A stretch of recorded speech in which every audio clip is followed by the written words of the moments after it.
नमस्कार साथियों, history with Vijay sir YouTube channel पर एक बार फिर आप सबका हार्दिक स्वागत अभिनंदन है। हम देख रहे थे सिंधु घाटी की सभ्यता और आज सिंधु घाटी की सभ्यता में दूसरा वीडियो हम देखने जा रहे हैं। टॉपिक रहेगा सिंधु घाटी सभ्यता का नामकरण।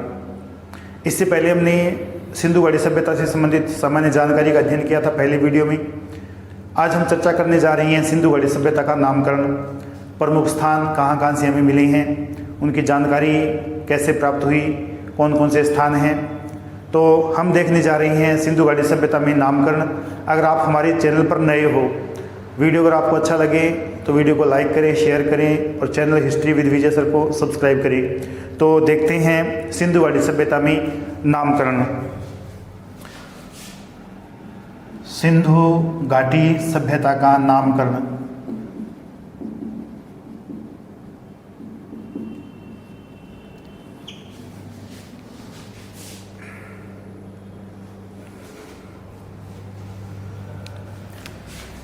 नामकरण की अगर हम बात करें सिंधु घाटी सभ्यता के जो स्थल हैं उनकी, तो सबसे पहले जो हमें स्थान मिलने शुरू हुए थे वो सिंधु नदी की सहायक नदियों के किनारे मिलने शुरू हुए थे।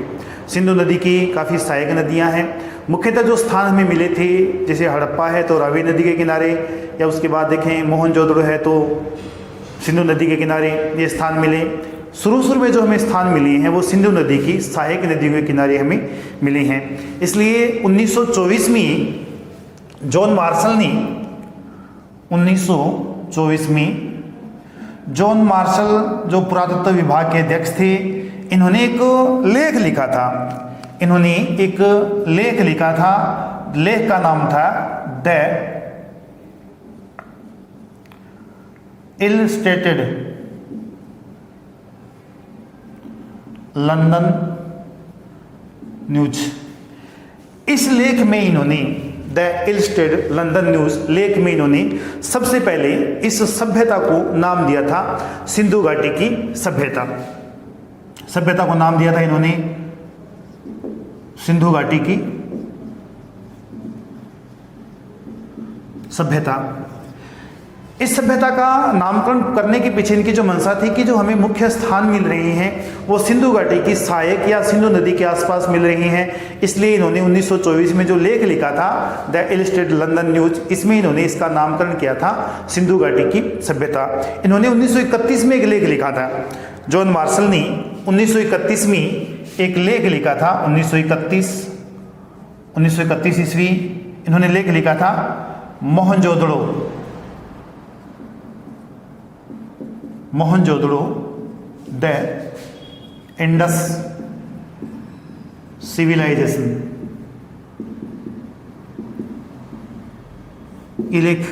इस लेख में इन्होंने जिक्र किया कि अगर भविष्य में हमें सिंधु नदी के अलावा या सिंधु की सहायक नदियों के अलावा और कहीं से स्थान मिलते हैं तो हम इस सभ्यता का नामकरण करेंगे भारतीय सभ्यता। ये इन्होंने 1931 में जो लेख लिखा था इसमें इन्होंने जिक्र किया कि 1931 में इस लेख के अनुसार इन्होंने कहा था कि अगर भविष्य में हमें सिंधु नदी के बाहर कोई स्थान मिलते हैं तो इस सभ्यता का नामकरण किया जाएगा भारतीय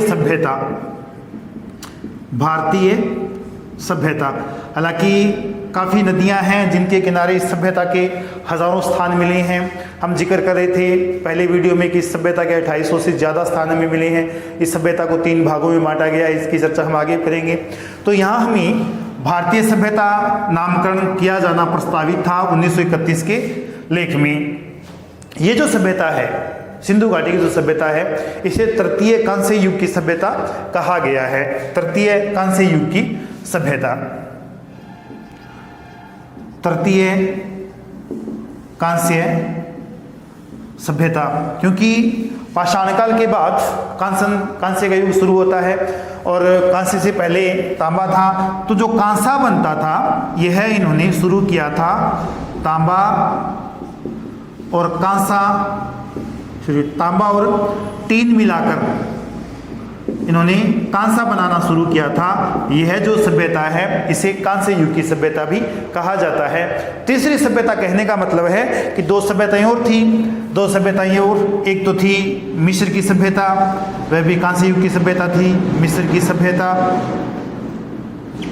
एक सभ्यता थी मेसोपोटामिया की सभ्यता, एक सभ्यता थी मेसोपोटामिया की सभ्यता, ये भी कांस्य युगीन सभ्यता थी। तो इस सभ्यता को सिंधु घाटी सभ्यता कहा गया है और इसे कांस्य युगीन सभ्यता भी कहा गया है। नामकरण की अगर बात करें तो ये नामकरण किया था सिंधु घाटी सभ्यता का, ये किया था जॉन मार्शल ने। इसके अलावा एक रफीक मुगल, जिसने पाकिस्तान में बहुत से स्थानों का अध्ययन किया है। रफीक मुगल पुरातत्व विद्वान थे बहुत बड़े, रफीक मुगल। रफीक मुगल ने इस सभ्यता को वृहत सिंधु घाटी सभ्यता कहा है। वृहत सिंधु सभ्यता, वृहत सिंधु सभ्यता कहा है, विस्तारित फैली हुई सभ्यता कहा है।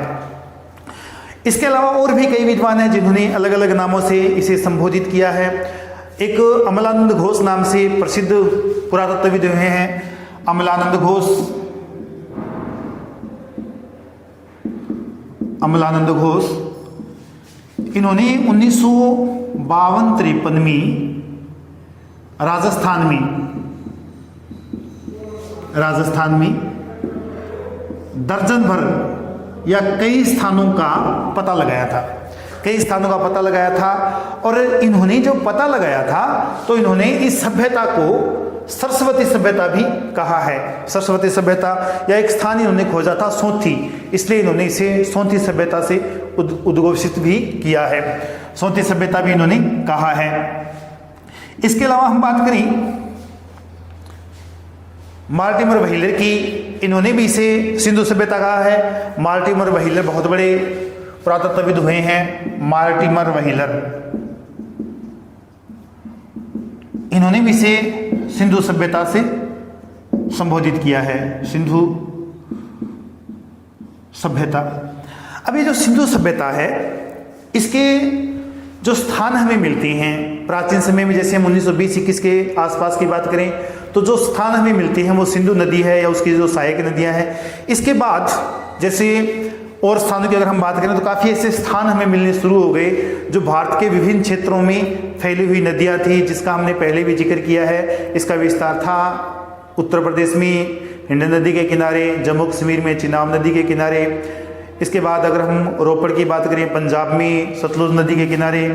तो यहाँ हम बात कर रहे हैं कि मार्टिमर व्हीलर ने भी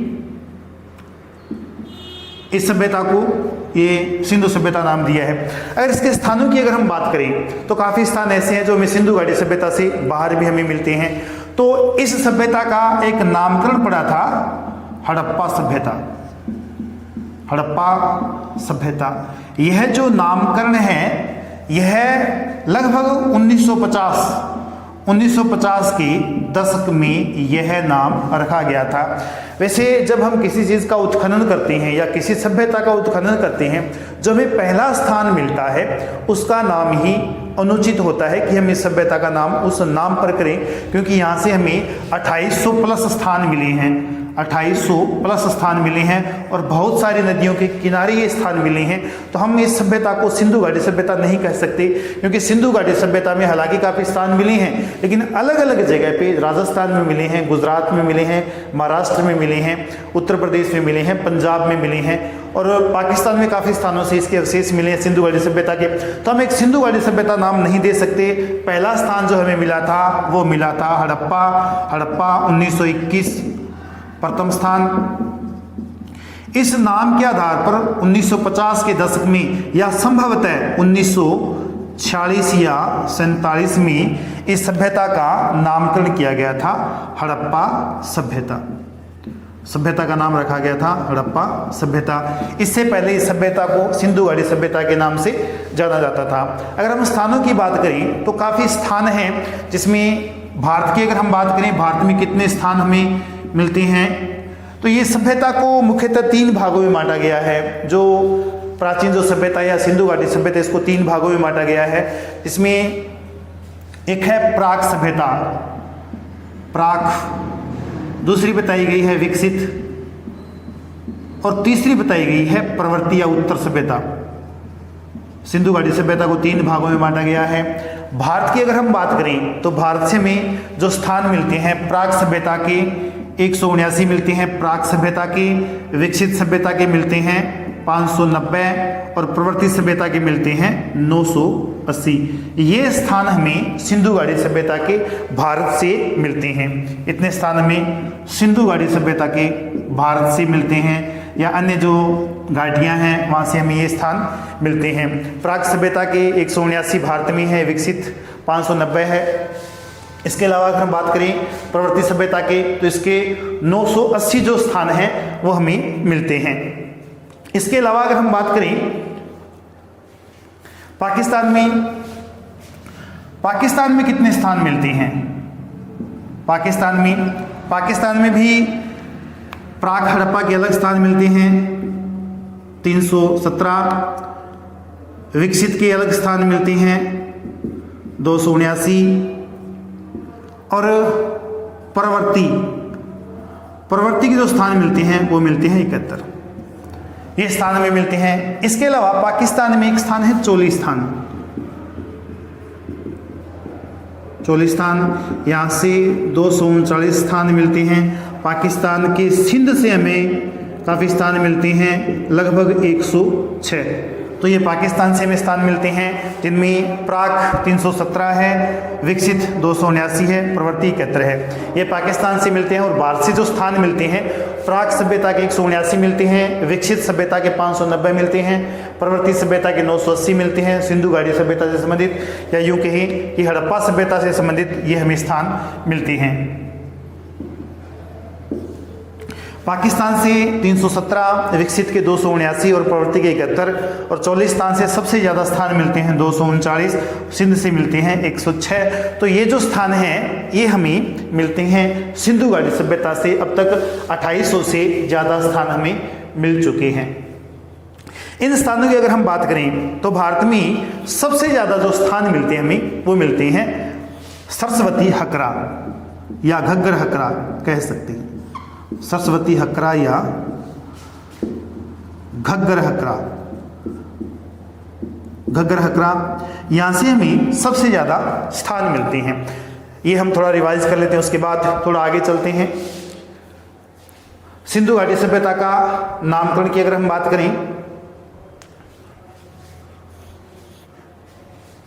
ईस्वी 297 217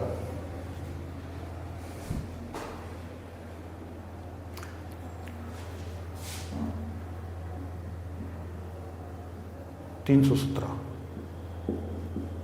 चलो हाँ, सिंधु घाटी सभ्यता का नामकरण 1924 में जॉन मार्शल ने लेख लिखा था द इलस्ट्रेटेड लंदन न्यूज, जिसमें इन्होंने सिंधु घाटी सभ्यता का नामकरण किया।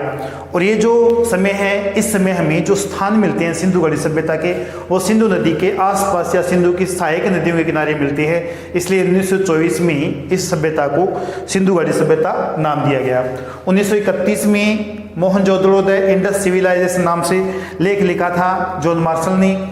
1931 में इन्होंने कहा था इसी लेख में कि अगर भविष्य में हमें सिंधु घाटी सभ्यता के बाहर अगर कोई स्थान मिलते हैं इस सभ्यता का नामकरण किया जाएगा भारतीय सभ्यता। इस सभ्यता को तृतीय कांस्य सभ्यता भी कहा जाता है, क्योंकि तांबा और टीन मिलाकर इस सभ्यता के लोग कांसा बनाते थे, इसलिए इस सभ्यता को कांस्य युग भी कहा गया है। तीसरी सभ्यता है, इससे पहले एक मिस्र की सभ्यता है, एक मेसोपोटामिया की सभ्यता है, ये भी कांस्य युगीन सभ्यता थी।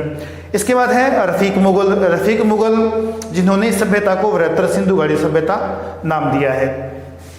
अमलानंद घोष ने 1952-53 में राजस्थान में दर्जन भर से ज्यादा स्थानों का उत्खनन किया। सोंथी एक स्थान मिला था इन्हें सबसे पहले, इन सभ्यता को इन्होंने सोंथी सभ्यता भी कहा है। मार्टिमर व्हीलर ने इसे सिंधु घाटी सभ्यता कहा है। हड़प्पा सभ्यता, यह जो नाम है हड़प्पा सभ्यता, यह दिया गया था 1950 के दशक में, क्योंकि 1950 के दशक तक आते आके सिंधु नदी से बाहर भी कई स्थानों का हमें मिलना शुरू हो चुका है। तो 1950 के दशक में या संभवतः 1946 या 47 में, संभवतः हो सकता है कि 46-47 में हड़प्पा सभ्यता नाम दिया गया हो। इस सभ्यता के हमें 2800 से ज़्यादा स्थान मिल चुके हैं, हड़प्पा सभ्यता नाम दिया गया है। इसके बाद भारत में जो हमें स्थान मिलते हैं प्राक सभ्यता के वो 179 मिलते हैं, विकसित के 590 मिलते हैं, प्रवृत्ति के 980 मिलते हैं। पाकिस्तान से जो हमें स्थान मिलते हैं प्राक सभ्यता के 297, विकसित के 317 और प्रवृत्ति के 71 मिलते हैं। पाकिस्तान में स्थान है 40 स्थान, यहाँ से हमें 239 स्थान मिलते हैं और सिंध से हमें 106 स्थान मिलते हैं। इसके बाद हम देखते हैं आगे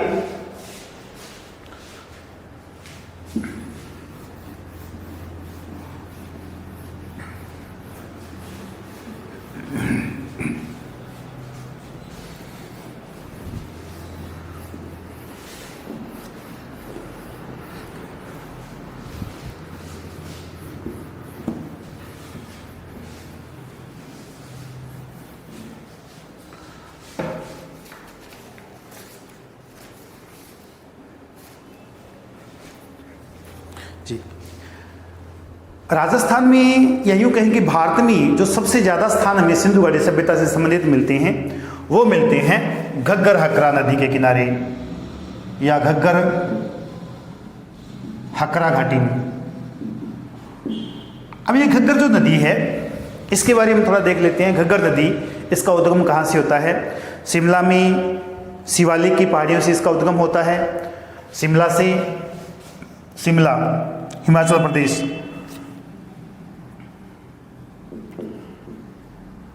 शिमला हिमाचल प्रदेश में पहाड़ियां हैं शिवालिक। शिवालिक पहाड़ियों से इस नदी का उद्गम होता है और यह नदी हरियाणा में बहती हुई राजस्थान को पार करती हुई पाकिस्तान की सिंध प्रांत में बहती थी और उत्तरी सिंध में यह सिंधु नदी में मिल जाती थी। सिंधु नदी में मिल जाती थी। अब ये जो सिंध स्टेट है या सिंध जो राज्य है पाकिस्तान का, यहाँ से हमें काफ़ी स्थान मिलते हैं और सबसे ज़्यादा जो स्थान मिलते हैं सिंधु घाटी सभ्यता के वो घग्गरा हकरा नदी पर, क्योंकि ये पाकिस्तान में भी बहती थी, राजस्थान में बहती थी, हरियाणा में भी बहती थी। तो इसकी नदी के किनारे बहुत सारे हमें स्थान मिलते हैं। तो सबसे ज़्यादा जो स्थान मिलते हैं वो हमें मिलते हैं घग्गर और हकरा नदी के किनारे। जो घग्गर नदी है इसे पाकिस्तान में सिंध प्रांत में हकरा नदी भी कहा जाता है। अन्य नाम है नाली है, पाटा भी इसे कहा गया है। 1940-42 में इसका वैज्ञानिक अध्ययन किया गया, इस नदी का वैज्ञानिक सर्वेक्षण किया गया। 1940-42 इसका वैज्ञानिक सर्वेक्षण किया गया था, वैज्ञानिक सर्वेक्षण किया गया था।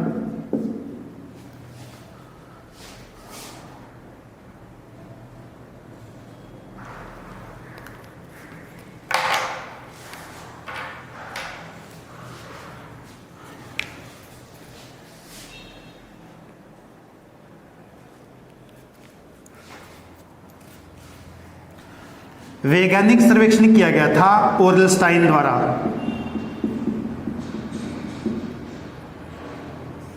ओरलस्टाइन द्वारा वैज्ञानिक सर्वेक्षण किया गया था और ओरलस्टाइन ने सर्वेक्षण के द्वारा यह बताने का प्रयास किया था कि वर्तमान में जहां घग्गर नदी बहती है उसी स्थान पर प्राचीन समय में सरस्वती नदी बहा करती थी। तो ओरलस्टाइन ने इस सभ्यता को सरस्वती या द्रष्टवती की सभ्यता भी कहा है। सरस्वती या द्रष्टवती की सभ्यता भी कहा है। 1916 में या 1916 से 18 या 1912 से 18 एक इटली के प्रसिद्ध विद्वान भारत आए हुए थे। 1916, 18, 1912, 18 इटली के प्रसिद्ध विद्वान भारत आए हुए थे। नाम था एल.पी. टेसीटोरी, ये इनका नाम था। एल.पी. टेसीटोरी एशियाटिक सोसाइटी बंगाल में कार्य कर रहे थे। एशियाटिक सोसाइटी इसमें कार्यरत थी और यहाँ इन्होंने एक अपना अध्ययन शुरू कर रखा था, राजस्थान के राजपुताना का सर्वेक्षण। इसकी जानकारी लेने के लिए जब ये राजस्थान आए, राजस्थान में बीकानेर आए, उस समय बीकानेर के शासक थे गंगा सिंह से इनकी मुलाकात हुई। गंगा सिंह ने इन्हें एक कार्य सौंपा। कार्य ये कि आप राजस्थान के चारण साहित्य पर सर्वेक्षण करें या चारण साहित्य का अध्ययन करें। तो ये बीकानेर को इन्होंने अपनी कर्मस्थली बनाया। बीकानेर इनकी कर्मस्थली, और बीकानेर में इनकी मृत्यु हुई थी। इनकी जो कब्र है वह भी बीकानेर में स्थित है। तो एलपी टेसीटोरी बीकानेर आए। बीकानेर के शासक ने इन्हें राजस्थान के चारण साहित्य का सर्वेक्षण नामक अध्ययन करने का कार्य सौंपा। जब ये अध्ययन कर रहे थे, राजस्थान भ्रमण पे थे, तो इन्होंने रंगमहल,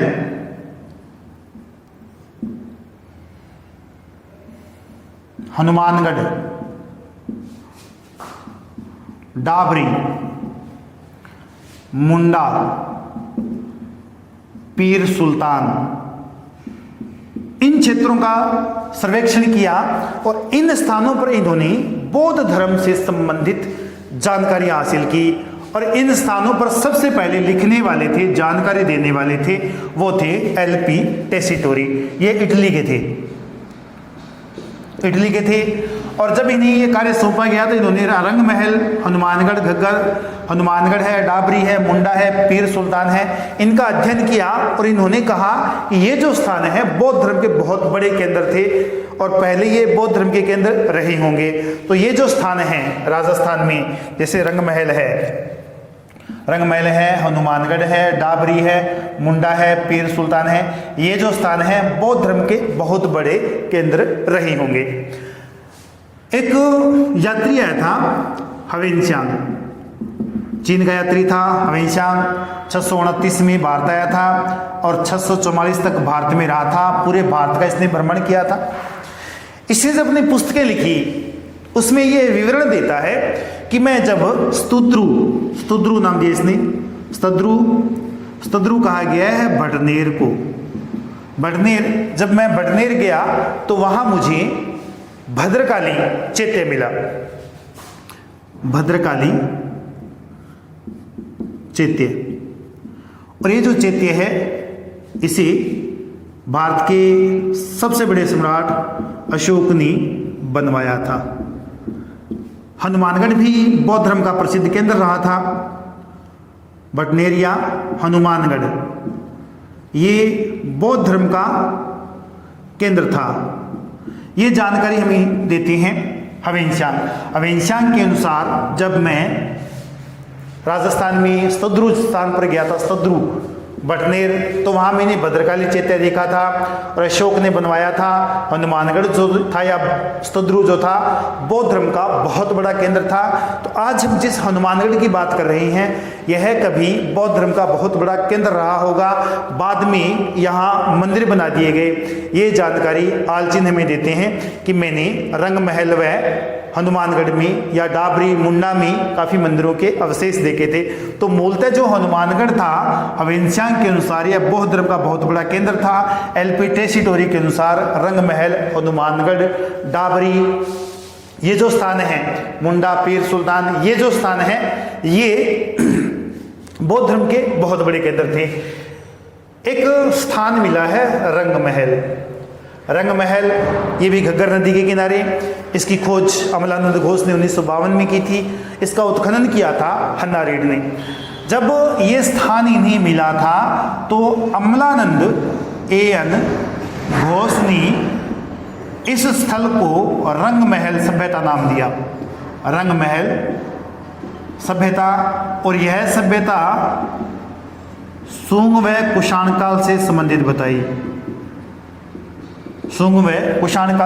बताई। शुंग व कुषाण काल से संबंधित यह सभ्यता बताया गया है कि यहाँ कुषाणों व शुंग शासकों ने शासन किया था, ये जानकारी दी है अमलानंद घोष ने। इसलिए अमलानंद घोष ने सभ्यता को नाम दिया था रंगमहल की सभ्यता। मूलतः ये जो स्थान है ये बौद्ध धर्म के बहुत बड़े केंद्र होते थे। भद्रकाली जहाँ आज माता का मंदिर है ये बौद्ध धर्म का बहुत बड़ा केंद्र हुआ करता था। और भी जो स्थान है अवेंसियांग के अनुसार रंगमहल है, हनुमानगढ़ है, डाबरी है, मुंडा पीर सुल्तान है। ये एल.पी. टेसीटोरी जो इटली के बहुत बड़े विद्वान थे, इनके अनुसार बौद्ध धर्म के बहुत बड़े केंद्र थे। इसके बाद अगर हम बात करें हन्नारेड ने 1952-54 में रंगमहल का उत्खनन किया। उत्खनन में यहां से उन्हें उमा महेश्वर की मूर्ति मिली है, शिव पार्वती, उमा महेश्वर,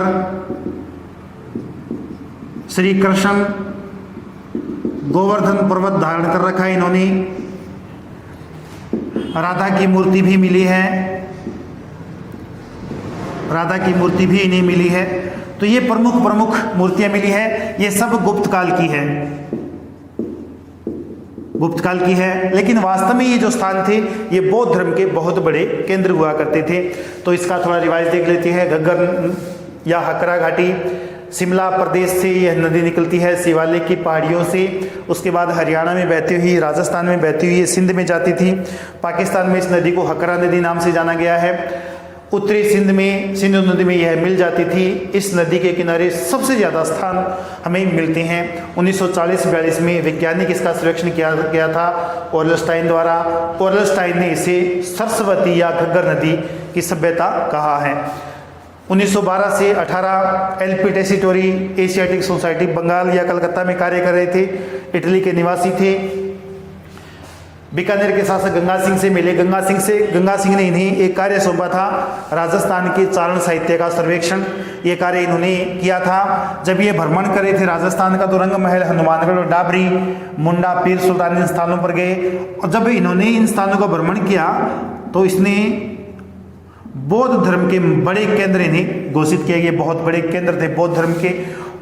हवेनसांग 629-44 में भारत आया था, भारत का भ्रमण किया था। तो हवेनसांग ने जिक्र किया है स्तद्रु का, जिसे बटनेर कहा गया है, भद्रकाली चैत्य का इन्होंने जिक्र किया है, जिसका निर्माण अशोक ने करवाया था।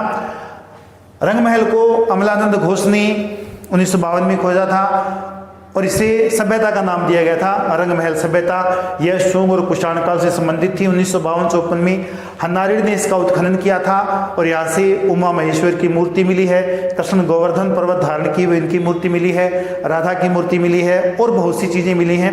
और यह गुप्त काल से संबंधित इन्हीं मूर्तियाँ मिली है। इसके बाद हम देखेंगे अगले वीडियो में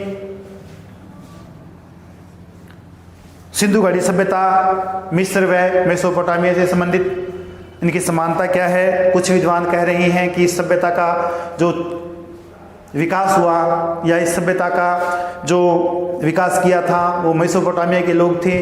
कुछ कह रहे हैं कि मिस्र के लोग थे। उसका भी हम अध्ययन करने जा रहे हैं। तो आज के लिए इतना ही, मिलते हैं अगले वीडियो में। तब तक आप सबका बहुत बहुत धन्यवाद।